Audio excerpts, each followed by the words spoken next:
வேல்விழி போடும் தூண்டிலே நான் விழலானேன் தோளிலே நூலினை தேயும் நோயிலே நான் வரம் கேட்கும் கோயிலே அன்னமே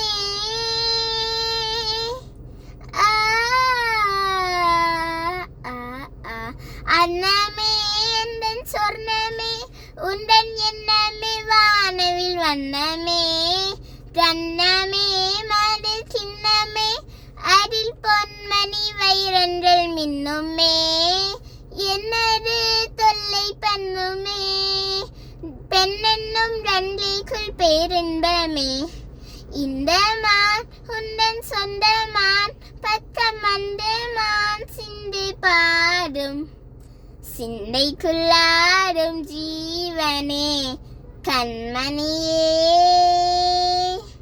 சந்திக்க வேண்டும் தேவியே என்னுயிரே.